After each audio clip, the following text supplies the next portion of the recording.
6 फरवरी की सुबह को क्या हुआ पूरी दुनिया जानती है। तुर्की में एक बहुत भयानक एक भूकंप आया जिसकी वजह से चारों तरफ अफरा तफरी का माहौल था। आपको बताना चाहेंगे उसी 6 फरवरी को नागपुर शहर के जाफर नगर के रहने वाले हमारे शोएब भाई उस दिन तुर्की में थे। तो आइए शोएब भाई से ही सुनते हैं कि उस दिन क्या हुआ उस दिन तुर्की में। तो शोएब भाई, आपका हार्दिक स्वागत है हमारे चैनल पे। तो हम चाहेंगे आप बताएं कि 6 फरवरी को ऐसा क्या हुआ कि आपने बताया कि आप गाजियान्टेप पहुंचने वाले थे लेकिन आप नहीं गए उस दिन, आपने जाना कैंसिल कर दिया। जी हाँ, ये अल्लाह ताला का करम है और बुजुर्गान दिन की मेहरबानी है हमारे ऊपर, रहमत करम है कि हम लोग बाल बाल बच गए उस दिन। हमको अपने काम के सिलसिले में एक्चुअल गाजियान्टेप ही जाना था, जहाँ पे अर्थक्वेक का सबसे ज़्यादा इफ़ेक्ट है। लेकिन किस्मत से बोलिए कुछ संडे होने की वजह से हमको वहाँ के जिसके पास जाना था उसने बोला था कि हम संडे को आप नहीं दिखा पाएंगे तो आप मंडे आइए। तो हम मंडे 6 तारीख को सवेरे गाजियान्टेप के लिए निकल चुके थे, अपनी होटल छोड़ चुके थे और एयरपोर्ट पहुँचने से पहले ही हमको हमारे एजेंट का मैसेज आया कि आप लोग अपना ट्रिप कैंसिल करिए, यहाँ पे बहुत बड़ा अर्थक्वेक आया हुआ है। तो हम लोग मैसेज देखने के बाद एकदम थोड़ा सा विचलित हो गए। उसके बाद हमने जब लोकल न्यूज़ चैनल लगाने के लिए टैक्सी वाले को बोला तो वो लोकल न्यूज़ चैनल पे बाकी किसी न्यूज़ पे कोई खबर नहीं थी, क्योंकि 4:50 पे ये वहाँ पे अर्थक्वेक आया था। इस्तांबुल में थे हम लोग, वहाँ नहीं आया था भूकंप, लेकिन हम लोग गाजियान्टेप के लिए निकल गए थे जहाँ भूकंप आया था। और गाजियान्टेप में टर्की के 7 बड़े शहरों में ज़बरदस्त तरीके से भूकंप आया था। और इसका इफ़ेक्ट हम जब एयरपोर्ट पहुँचे तो वहाँ देखने को मिल गया हमारे को। वहाँ सारी भगदड़ मची हुई थी इस्तांबुल एयरपोर्ट के ऊपर, सारी फ़्लाइटें कैंसिल हो चुकी थी। मतलब कम से कम वहाँ पे 2 या 4 फ़्लाइट चालू थी डोमेस्टिक में, बाकी कम से कम 20 से 25 फ़्लाइट वहाँ पे कैंसिल हो चुकी थी। और वहाँ पे लोग इतने परेशान थे अपने रिलेटिव्स के लिए और उनके पास जाने के लिए, बहुत ज़्यादा अफरा तफरी मची हुई थी। तो हमारी किस्मत अच्छी है कि हम अगर इस्तांबुल पहुँच गए रहते, गाजियान्टेप पहुँच गए रहते तो अल्लाह तो आपकी हमारी कोई नेकी आड़े आ गई। और हमारे बुजुर्गान दीन का करम है कि हम लोग आज यहाँ पे सही सलामत आपके सामने हैं। शोएब भाई, जैसा कि आपने बताया कि आपको एक मैसेज आया जिसमें आपको बताया गया कि यहाँ पे बहुत भयानक भूकंप आया है, अब ना आप यहाँ पे ना आए। तो सबसे पहले तो मैं पूछना चाहूँगा, आप लोग कितने लोग थे जो यहाँ भारत से तुर्की के लिए गए थे? हम लोग 3 लोग थे भाई। 3 लोग थे। जब आपको मैसेज आया कि भाई गाजियान्टेप ना आए, तो फिर आप 3 लोग हैं तो आप लोगों ने कैसे मतलब डिसीजन लिया कि हम लोग यहाँ ना जाए? क्योंकि हम लोग देखते हैं कभी कभी जज्बात में आके हम लोग चले जाते हैं। जी हाँ, नहीं, हम लोगों ने पहले तो डिसीजन लिया कि देखिए जो हो रहा है अल्लाह की जो मर्ज़ी है उसके ख़िलाफ़ तो कुछ भी नहीं होगा, जो अल्लाह की मर्ज़ी होंगी वही होगा। तो हमारे साथियों ने बोले भी कि वापस चलेंगे करके, मैंने मना किया कि अभी तो वापस कहाँ जाएंगे हम होटल चेकआउट कर चुके थे, सवेरे के 5:30 बज रहे थे। तो होटल में भी हमको कोई जगह तो रही थी नहीं, फिर भी हमने सोचा एयरपोर्ट तो जाए एयरपोर्ट पे भी हमको सही सिचुएशन पता चलेंगी, ये सोच के फिर हम एयरपोर्ट गए। एयरपोर्ट हमारे से मतलब होटल से 40 किलोमीटर दूर था, तो इसलिए फिर हम एयरपोर्ट जाने के लिए तैयार हुए और सब मिलके फिर एयरपोर्ट गए तीनों टैक्सी में। इस्तांबुल के एयरपोर्ट पे पहुंचे। इस्तांबुल के एयरपोर्ट पे पहुंचे। हालात कैसे थे? वहाँ के हालात तो मैं आपको बताया कि जैसे बहुत सारी फ़्लाइटें कैंसिल हो चुकी थी, तो वहाँ पूरे अफरा तफरी का माहौल था इस्तांबुल एयरपोर्ट पे। हर आदमी अपने डेस्टिनेशन पे पहुंचना चाहता था और कोई मतलब सहूलियत नहीं थी कि इतनी सारी अगर फ़्लाइटें कैंसिल हो जाएंगी तो एयरपोर्ट मतलब एयर अथॉरिटीज़ भी इतना फैसिलिटीज़ मुहैया नहीं कर सकती है। वो कोई होटल्स वगैरह भी मुहैया नहीं करवाए। लोग रो रहे थे वहाँ पे, कुछ लोगों को खाने को नहीं था, लोग पड़े हुए थे, वो भी फ़ोटोग्राफ्स है मेरे पास। लोग नीचे बैठे हुए थे, छोटे छोटे बच्चे थे, कोई इधर रो रहा है, चिल्ला रहा है। कुछ वीडियोस वगैरह आपने कुछ रिकॉर्ड किए होंगे? जी हाँ, मेरे पास कुछ फ़ोटोज़ हैं जो बेचारे पड़े हुए हैं, बच्चे सीढ़ियों के नीचे बैठ के छुप के ऐसे बैठे हुए हैं सामान के साथ में अपने, उनको कोई सहूलियत नहीं है। तो इस तरीके से टोटल अफरा तफरी का माहौल वहाँ पे देखा गया इस्तांबुल एयरपोर्ट पे उस दिन। तो वहाँ से फिर किस तरीके से आप एयरपोर्ट से वहाँ से रवाना हुए? और वहाँ पे तो देखिए जब इस तरीके का माहौल हो गया था तो टैक्सी वगैरह भी नहीं थी। अब हम लोग की फ़्लाइट भी कैंसिल थी, जाएंगे कहाँ? तो हमको वापस इस्तांबुल आना था एयरपोर्ट से।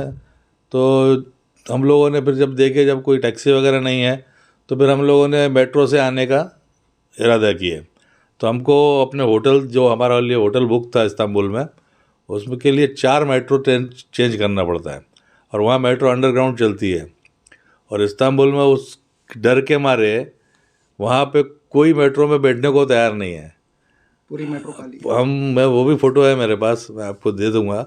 एक सिंगल आदमी बैठा हुआ है और उसके साथ हम 3 आदमी बैठे हुए हो मेट्रो में टिकट लेके। पूरी मेट्रो खाली है। तो ऐसे हम मेट्रो का सफ़र करते हुए अपने होटल तक आए। तो मेट्रो में सफ़र करते वक्त आपके 4 साथियों मेट्रो चेंज करे हमने। आपके साथियों का क्या हाल था, मतलब उस वक्त? हमारे साथी थोड़े से नर्वस थे। मैं उनको हिम्मत दिला रहा था, देखो भाई, अल्लाह ताला की मर्ज़ी के ख़िलाफ़ कुछ नहीं होता। अगर उनकी मर्ज़ी अगर है, अपने को ज़िंदा रखना है, अपने को बचा लिया उनने, अभी आगे अगर उनकी मर्ज़ी नहीं होंगी तो अपन कुछ नहीं कर सकते। इसलिए हिम्मत मत हारो, हिम्मत रखो, हिम्मत के साथ ही सब कुछ रहेगा। और यही हम लोगों ने यहाँ पे, जैसे उस टाइम तक जब हम रिटर्न हो रहे थे तो इंडिया में भी न्यूज़ तो आ गई थी, तो सारे घर वालों के फ़ोन चालू हो गए वहाँ पे, हमारे को कंटिन्यू यहाँ से फ़ोन आना चालू हो गए थे। ये लोग भी सब घबराए हुए थे जिस तरीके से टीवी में देख रहे थे। तो हम लोगों ने इन लोगों को हिम्मत दिलाया कि आप घबराइए नहीं है, हम लोग ठीक ठाक है अभी, और अल्लाह की जो मर्ज़ी होंगी होंगी, और हम लोग कोशिश करेंगे कि सेफ़ रहें करके। तो फिर वापस किस तरीके से पहुंचे आप अपने नागपुर? जी देखिए कि उस टाइम तो सारी फ़्लाइटें कैंसिल थी वहाँ से, तो हमको आने को भी कुछ नहीं था। नेक्स्ट डे 7 तारीख को फ़्लाइट चालू हुई, तो 7 तारीख को हमारा जो फ़्लाइट रिटर्न टिकट था 8 तारीख को रात का था। तो हम लोगों ने अपना टिकट 7 तारीख को रीशेड्यूल करवा लिया, उसका हम लोगों को एक्स्ट्रा चार्ज देना पड़ा। तो 7 तारीख को हम लोगों ने रीशेड्यूल करवा के हम 7 तारीख की फ़्लाइट से इंडिया आ गए। शोएब भाई, जिस तरीके से आपने बताया कि आपने फ़्लाइट को अपने रीशेड्यूल करवाया, तो रीशेड्यूल कराना क्या इतना आसान है? मतलब क्या थी उस वक्त की सिचुएशन आपकी? जी नहीं, देखिए ऐसा है कि उस टाइम तो इतनी फ़्लाइटें कैंसिल हो रही थी, वो भी हमारी किस्मत ही है कि हमारा टिकट पहले से होने की वजह से हमारा टिकट रीशेड्यूल हो गया।